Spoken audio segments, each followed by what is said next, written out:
responsables y cuál es su grado de participación. Entonces Sí. yo respondí, No, le no, doy mi respuesta. solo, solo uno usted para que participemos más. Ok, Ok, usted me va a leer la pregunta y los compañeros me dan la respuesta. muy bien. A ver,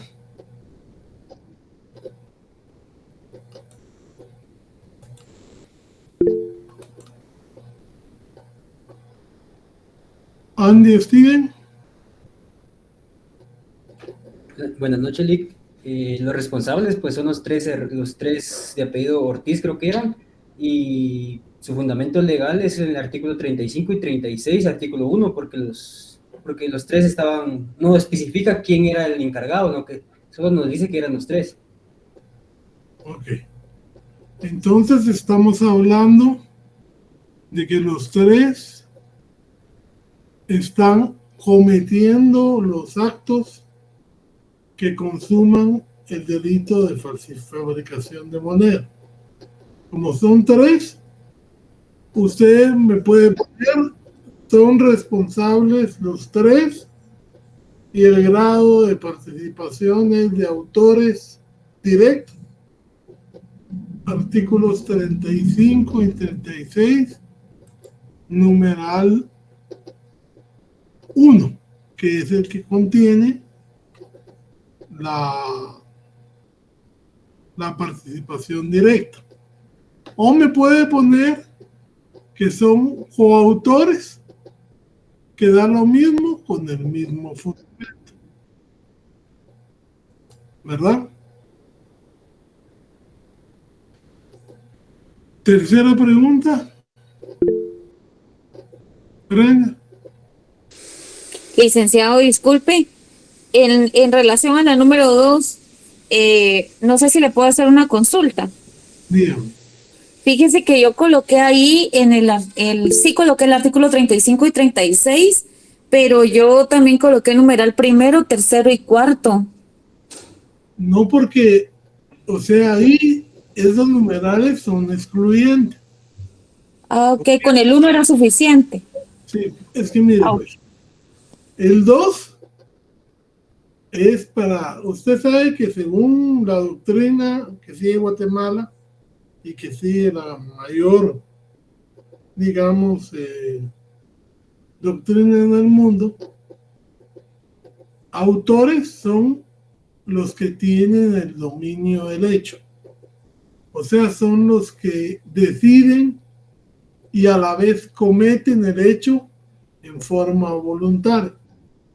Entonces aquí como los tres decidieron fabricar moneda, lógicamente esa fabricación de moneda los hace responsables a los tres. Entonces el que les cuadra mejor es el 36, inciso primero, que habla de la fabricación. El 2, eso es cuando alguien, digamos, los hubiera inducido a ellos a que cometieran el delito,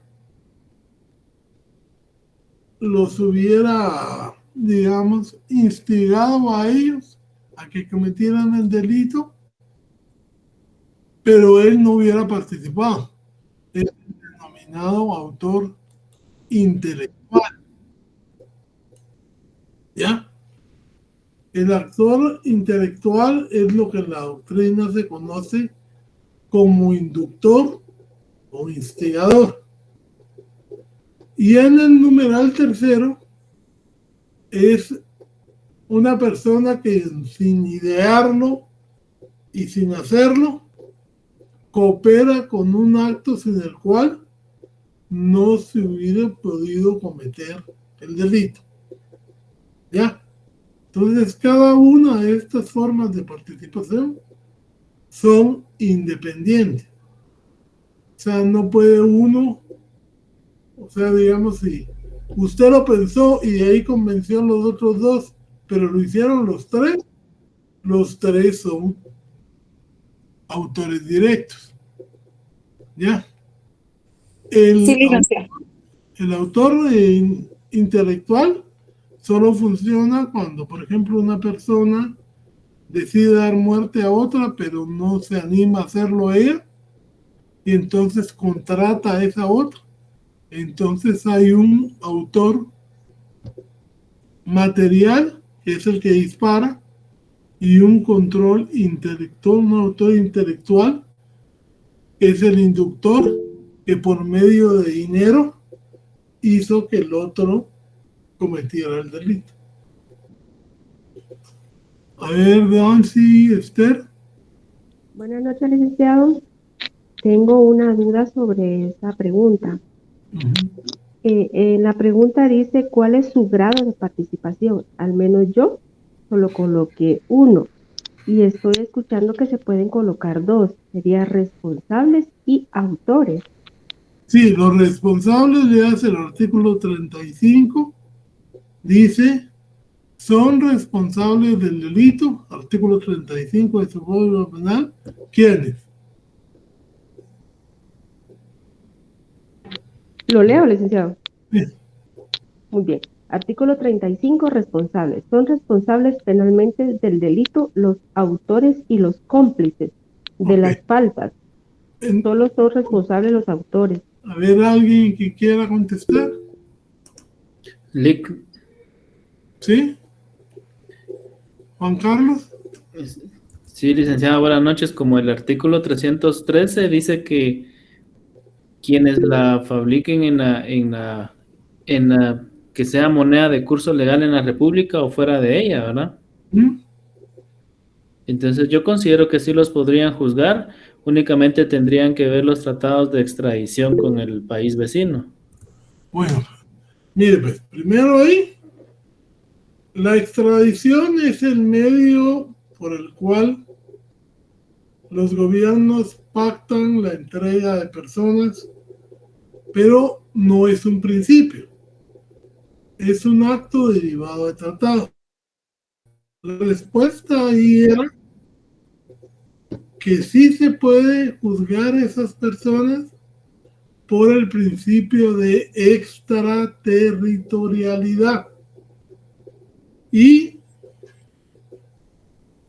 ese principio nos dice que hay hechos que aunque se cometan fuera del país, pueden ser juzgados por Guatemala.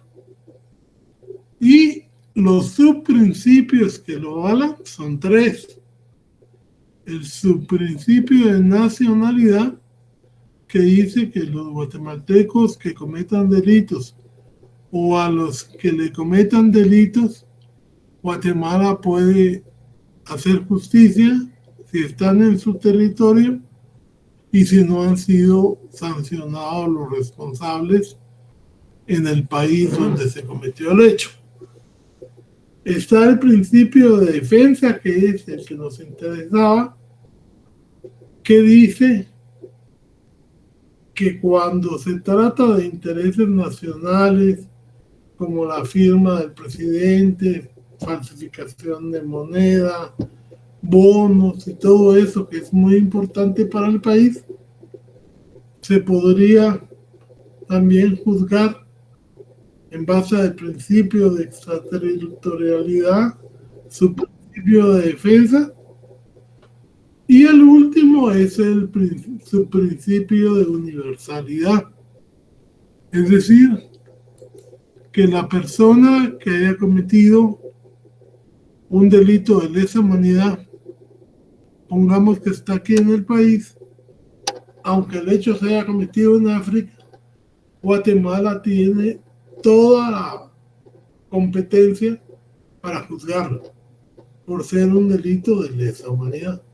Entonces la respuesta concreta aquí era que sí se podía por el principio de extraterritorialidad contenido en el artículo 6, creo, en el inciso que habla 5.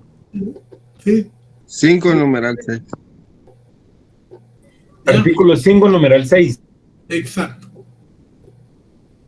Esa era la respuesta. Hubo muchos que me dijeron que sí por el bien jurídico, que sí por la extraterritorialidad, pero realmente no era esa la respuesta exacta, sino que la exacta era principio de extraterritorialidad, su principio de defensa o de reserva. La siguiente pregunta, por favor, doña Brenda. Número 4. ¿Cuál es el núcleo del tipo objetivo para él o los delitos cometidos? Habíamos explicado en clases anteriores, cuando les estaba yo desarrollando el cuadro de análisis típico del tipo doloso de comisión, que el núcleo del tipo objetivo es el verbo. Y el verbo es la acción que encuadra en lo que la persona hizo y que no debía hacer. En este caso era el de fabricación. ¿Ya? El verbo que está ahí rector de lo que se prohíbe es la fabricación. ¿Y cuál es el fundamento legal? El mismo artículo que contempla el delito. ¿Ya? Lick, buenas noches. Perdone, así como en mi caso yo puse emisión y circulación de moneda. No, porque ese es otro delito. Fabricación es una cosa. Emitir y ese es otra. Por eso es que son delitos distintos. En el caso del fabricar, el verbo rector es fabricar. Y es el verbo precisamente que está contenido en el tipo objetivo de fabricación de moneda del 313. Ok, gracias. Número 5. ¿A qué etapa del iter criminis llega él o los delitos cometidos en el presente caso? Estamos hablando de un solo delito. Este delito fueron capturados en flagrancia. ¿Sí? Cuando un delito es interrumpido por la captura en flagrancia y es un delito de resultado, se dice que el delito queda en grado de tentativa. Entonces aquí era tentativa de fabricación de moneda.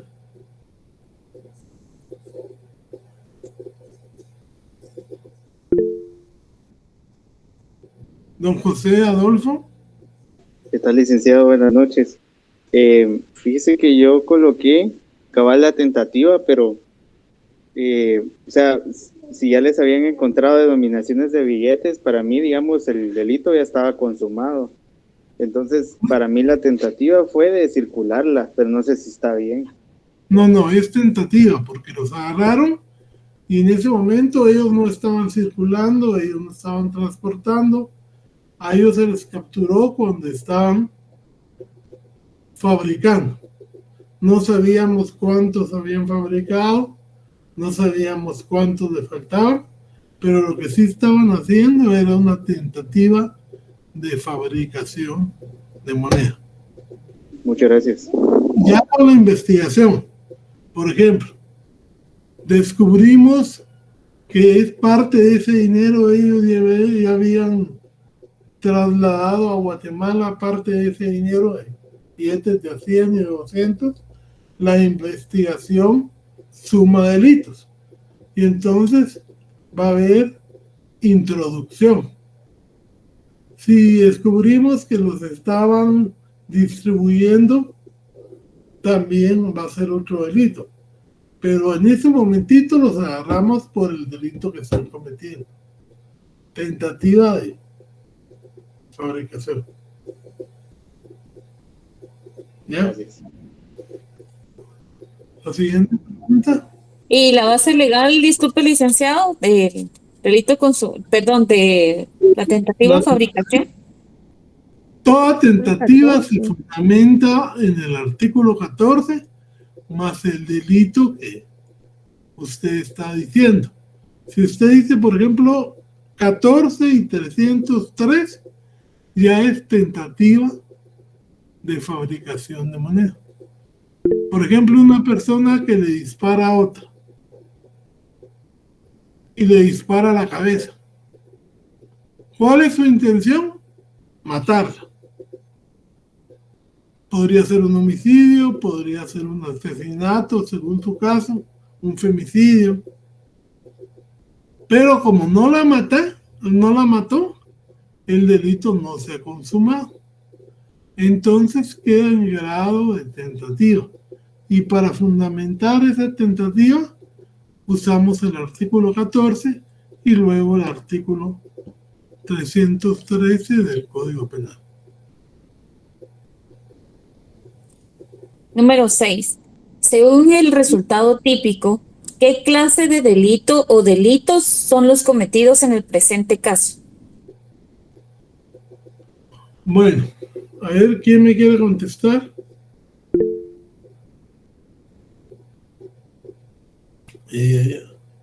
Permítame, Andy Steven y Alexis Aarón. Lick, yo puse que eran delitos de resultado y el fundamento legal le puse el artículo 11, que son delitos dolosos. No. Está bien en parte, pero le faltó algo Ajá, ahí. es que yo tenía duda en el fundamento legal porque, o sea, en el cuadro de tipo doloso no especifica un fundamento legal, entonces yo, más obvio, pues agarré ese, pero no sé sería el fundamento específico. Ahorita se lo a don Alexis, ¿qué dice usted? Buenas noches, licenciado. Yo puse delito contra la fe pública y falsificación y fundamento legal, artículo 313 del Código Penal, basándome No, en pero base el resultado típico, ¿cuál es? ese siendo el delito contra la fe pública. No, ese es el bien jurídico, tutelado. ¿Se acuerdan que vimos cuando estábamos viendo el cuadrito ese que yo les mandé, que hay una acción, una relación de causalidad y un resultado típico? Todos los delitos se pueden clasificar en 3 resultados típicos. Los delitos de resultado, que son los que cambian el mundo exterior. Por ejemplo, yo hago una acción, le corto el cuello a una persona, con la cortada de cuello se desangre, hay un desangramiento, dejan de funcionar los pulmones y el corazón, y entonces hay una modificación porque antes esta persona estaba viva y ahora está muerta.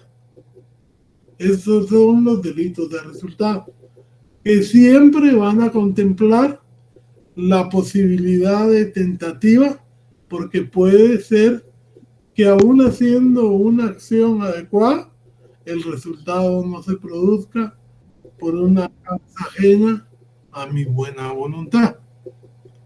Entonces, esos son los de resultado, que son los mayores: robo, hurto, estafa, violación. Todos esos son delitos de resultado, porque modifican el mundo exterior y porque puede haber tentativa. Hay delitos de peligro, que son aquellos delitos donde no se requiere que el bien jurídico resulte afectado, simplemente que se ponga en peligro. Y por eso se dividen en delitos de peligro concreto y delitos de peligro abstracto.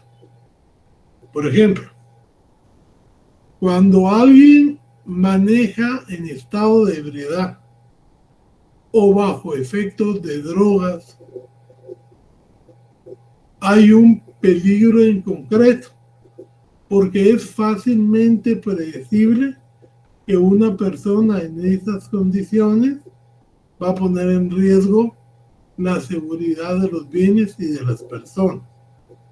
Entonces, ahí hay un delito de peligro en concreto, donde no se requiere ningún tipo de resultado dañoso. Cuando una persona porta un arma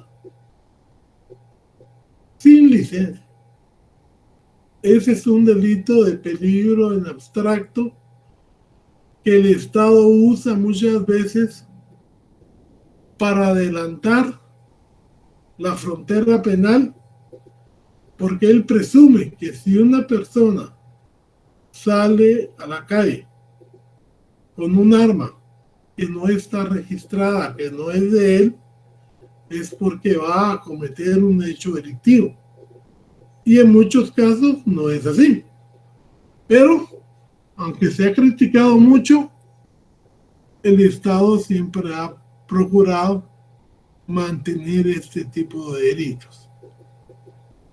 Ese es el resultado de peligro, que puede ser concreto o en abstracto. Y lo último son los delitos de simple actividad o mera actividad, que son aquellos en que la persona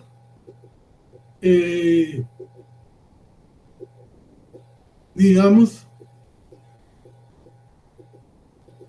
con solo iniciar la actividad, con solo estar encuadrándose en la norma, comete el delito sin hacer absolutamente nada. Si yo entro a una casa porque la puerta está abierta y porque yo quiero preguntar por alguien o quiero prestar el baño, qué sé yo, al solo entrar estoy cometiendo allanamiento de morada, y ese allanamiento de morada es un delito de simple actividad. Los delitos que crea la delincuencia organizada, pertenencia a una organización de delincuencia organizada, asociación ilícita, asociaciones clandestinas, son delitos que no requieren que usted haga absolutamente nada. Si su nombre está vinculado o se puede vincular con una organización delictiva, usted ya se considera responsable de un delito. Entonces, estos son de tenencia. Entonces le decía yo al compañero Andy, Steven, que en este caso era un delito de resultado, obviamente en grado de tentativa, pero que el fundamento legal lo da el mismo artículo 313, porque cada delito contempla cuáles son los elementos que requiere para considerarlo consumado. Y por eso es que el cuadro típico los tenemos todos dentro del tipo objetivo: acción, relación de causalidad y resultado típico. ¿Ya?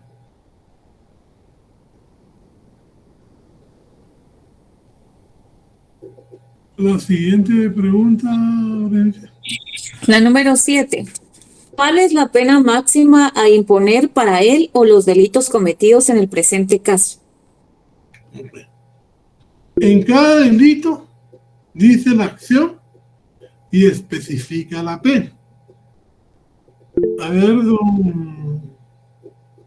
don Oscar, ¿cuál es la pena máxima para la fabricación de moneda? Yo le puse 10 años, Lick. 10 años es la máxima. Porque la misma ley lo dice. Al que cometiera el delito de fabricación de moneda se le impondrá una pena de tanto a tanto. En el caso de que fuera solamente prisión.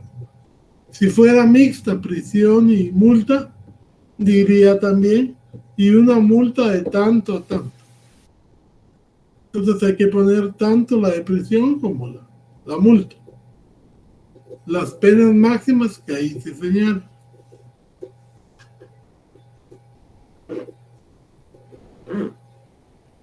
Y la última, por favor.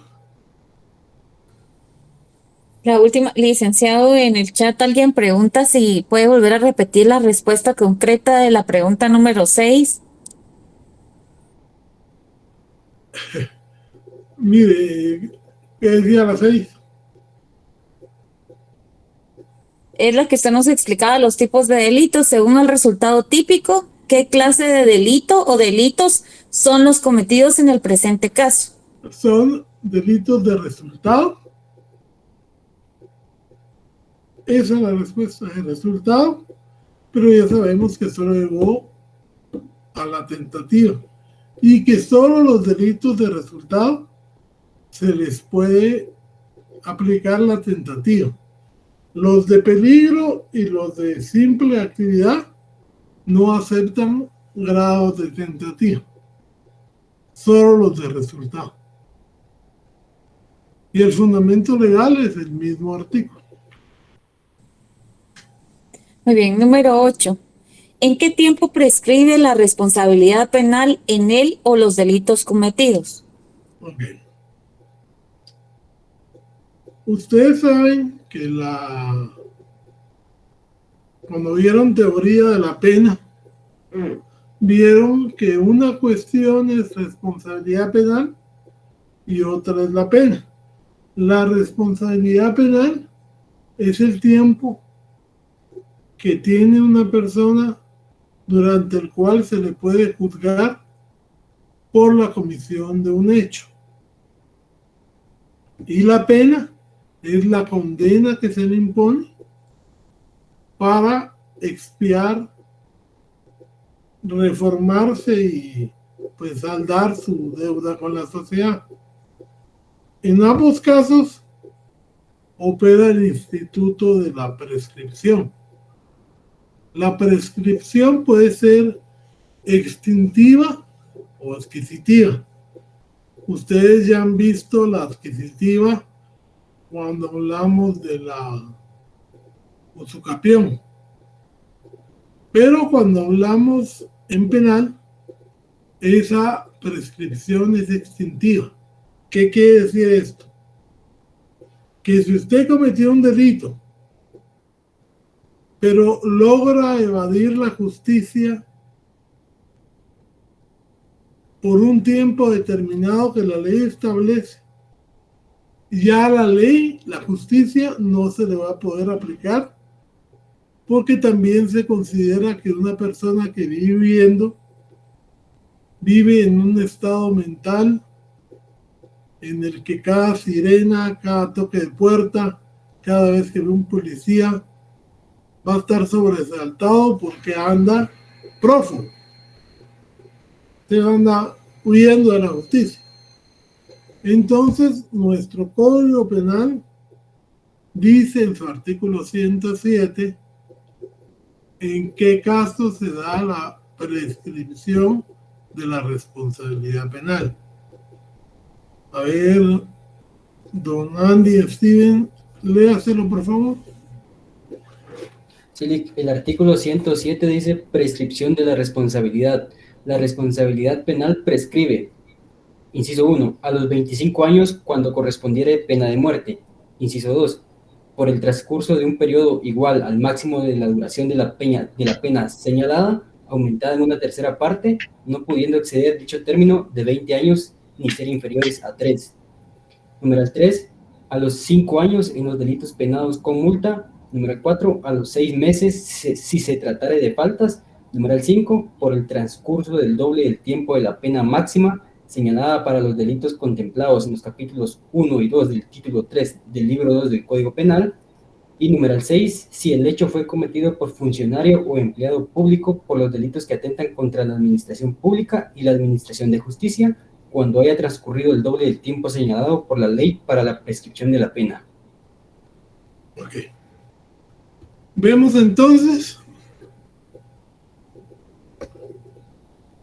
que en el primer caso, el de pena de muerte, como ya ningún delito puede ser sancionado con pena de muerte por las sentencias que dio la Corte de Constitucionalidad en apego al acordado en la Convención Americana de Derechos Humanos, entonces esta prescripción ya no se aplica. Aquí la que nos interesa, porque se trata de delitos, es la del numeral 2. La pena máxima aumentada en una tercera parte, sin que pueda superar los 20 años, ni pueda ser inferior a 3. Entonces, lo que hacemos es una simple aplicación de la fórmula. ¿Cuál es la pena del 313? 10 años. 10 años. 10 años, licenciado. Bueno. Y la prescripción de la pena es la pena máxima aumentada en una tercera parte. ¿Cuál es la tercera parte de 10? Como no 3. estamos hablando de, digamos, de números, sino de años, le sacamos la tercera a 10, nos quedaría 9. Y el otro año, los 12 meses, los descomponemos así, en meses. Entonces, tercera de 9, 3 años. Y tercera de 12, 4 meses. Y eso se lo sumamos al delito. 10 años más 3 años, 4 meses. Quedarían 13 años, 4 meses. Ese es el tiempo de prescripción. ¿Ya?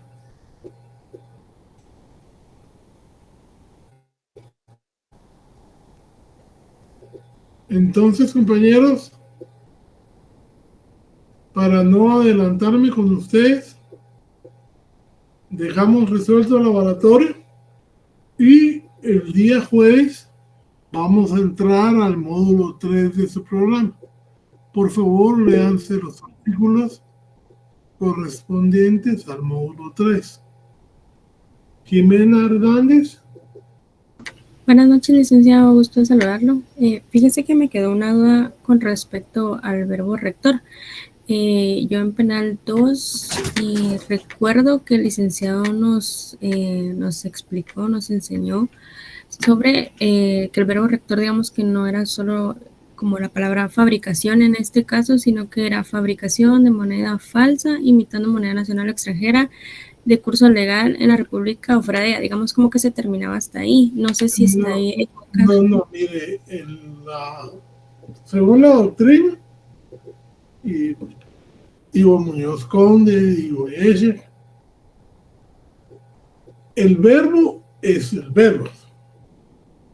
Los otros elementos son, digamos, condiciones de modo, de tipo, que son otros elementos del delito. Pero no son el verbo en sí. El verbo es que puede haber delitos que tengan varios verbos, sí, pero que cada uno es, digamos, el núcleo del elemento del tipo penal objetivo. No hay que ponerlo todo, porque entonces estaría, digamos, encuadrando la condición en lo que es el verbo. Y son situaciones distintas. Muchas gracias, licenciado. Vale. Don Andy Steven. Lick, a mí me quedó una duda respecto al delito y al grado de tentativa y de consumación, ¿verdad? En este delito, en este ejemplo que nos dio, ahí decía, pues, los agarraban fabricando, es tentativa, pero ¿en qué momento sería consumación? O sea, que ya tuvieran la percha de billetes y estuvieran sentados tomándose su café, ¿ahí sería consumación o seguiría siendo tentativa? Mire, pues, Como ahí dice que estaban fabricando, no dice cuánto llevaban ni cuánto tenían que hacer. O sea, es un operativo policial, entonces los están agarrando con las manos en la mano en la masa, y entonces es tentativa. ¿Ya? Como cuando interrumpen a unos patojos que están desvistiendo a una señora para abusar de ella. Eso es tentativa de violación. O cuando una persona está forcejeando por su maletín y lo agarran en fragante, eso es violación. Cuando ellos, digamos, ya hubieran terminado de fabricar y salen a la calle, ahí hay consumación. ¿Ya? Ya, gracias, Lick. Vale. Johanna Guzmán.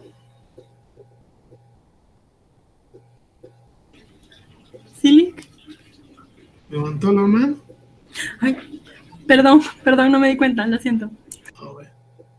Entonces, por favor, les encargo mucho que vean su WhatsApp.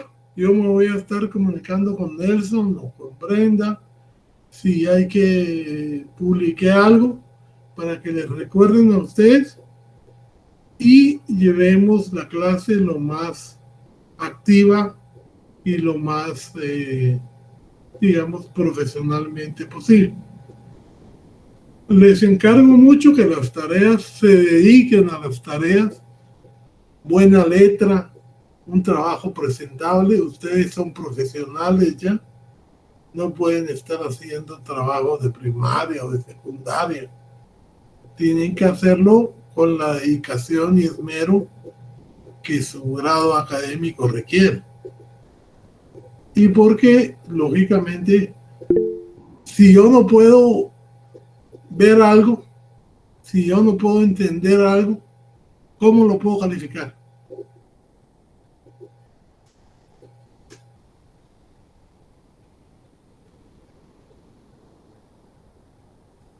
Bueno, a ver, Yemi, Anaí. Buenas noches, licenciado. Una pregunta. Respecto a la pregunta 6, que sería delito de resultado, ahí no, ya no se le pone el artículo 14 de tentativa. No. Ahí el delito es solo de resultado. En el delito es de resultado. La consumación, o sea, el intercrimen, es el que se pone la tentativa. Muchas gracias, licenciado. Otto Salvador.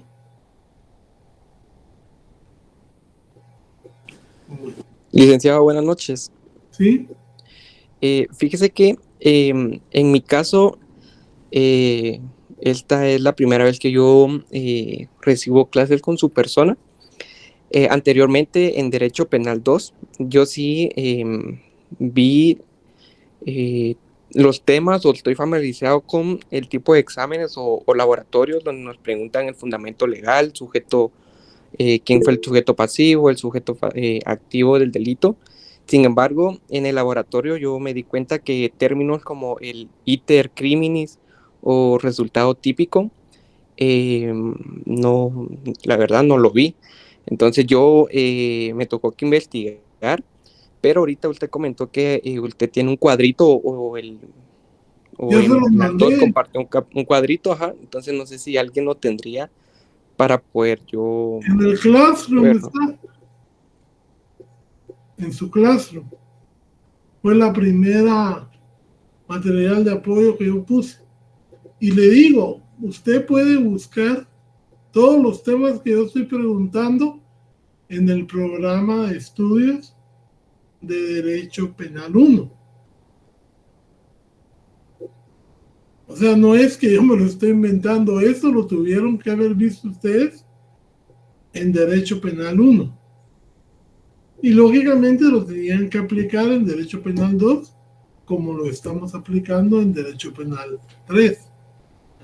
¿Cómo les va a servir para cuando vean procesal penal 1, cuando vean procesal penal 2 y en derecho probatorio? Porque todo penal va concatenado, va de la mano. ¿Ya?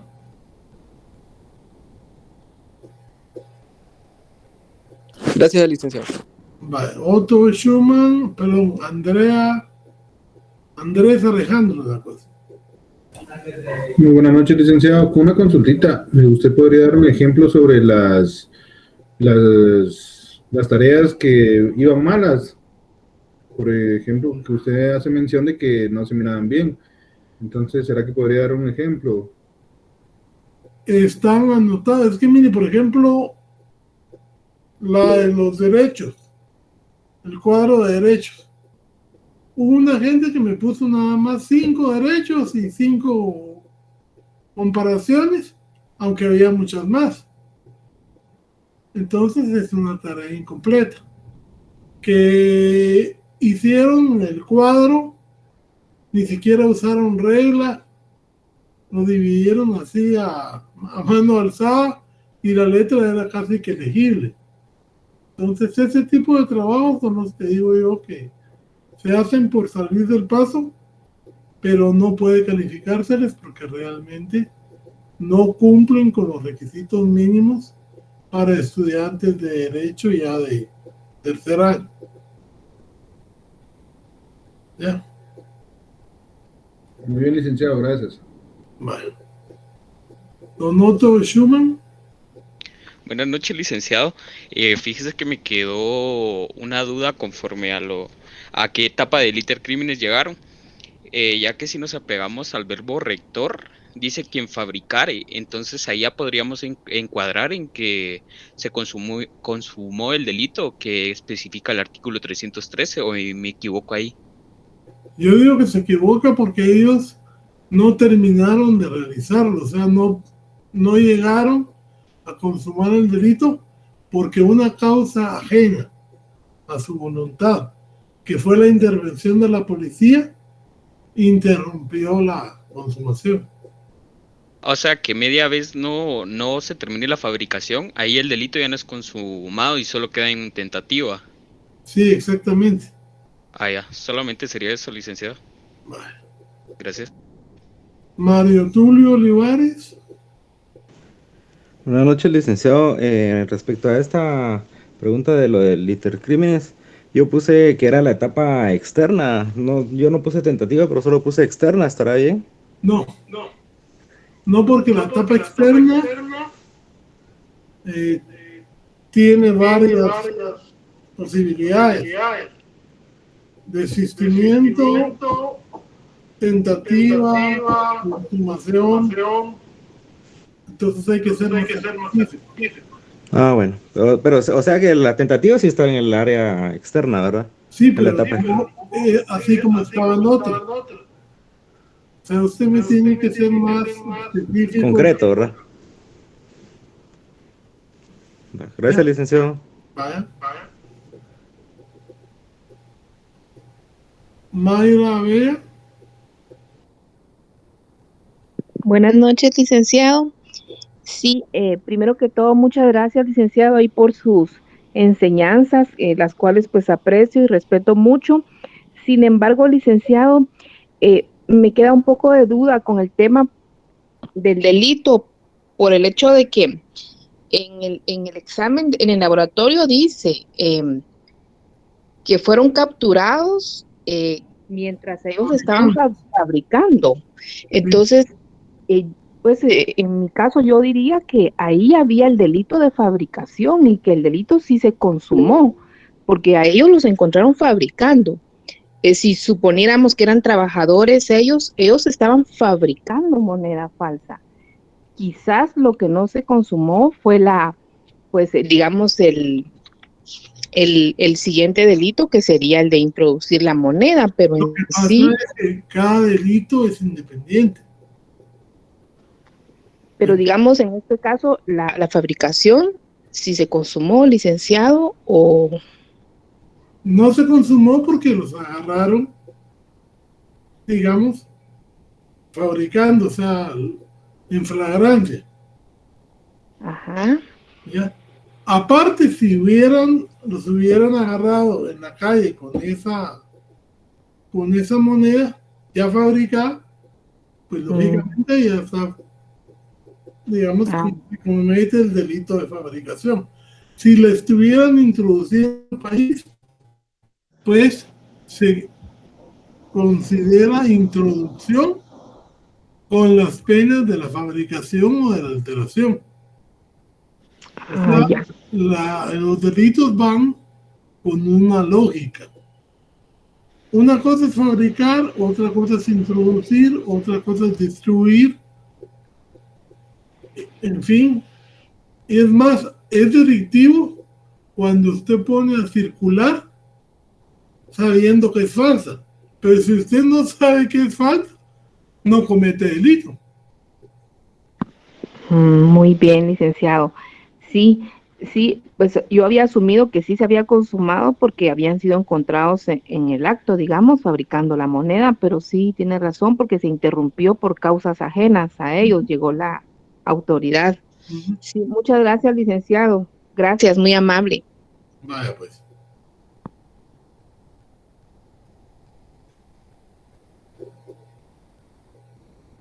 Edwin Estuardo Álvarez. Gracias, buenas noches, licenciado. Solo me quedó la duda en la pregunta 3 sobre el principio y los subprincipios. En efecto, es el principio de extraterritorialidad, pero los subprincipios que aplicarían, ¿cuáles serían? Yo anoté los 3, pero, o sea, el de nacionalidad, el de la defensa y el de universalidad, pero no sé cuál de los 3 aplicaría directamente. El de la defensa. De la defensa. Sí, porque habla de falsificación de moneda. Ahí creo que el mismo artículo lo menciona. Gracias, licenciado. Don Marco Tulio Olivares.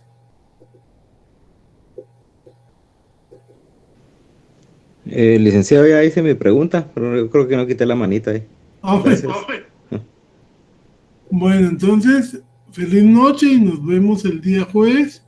Les encargo que estudien los artículos, ahí los tienen en su programa, de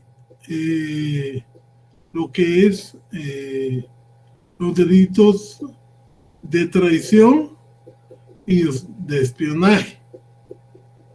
Por favor. De acuerdo, licenciado. Feliz Gracias, licenciado. Feliz noche. Feliz noche, licenciado. Buenas noches, licenciado. Feliz noche, licenciado.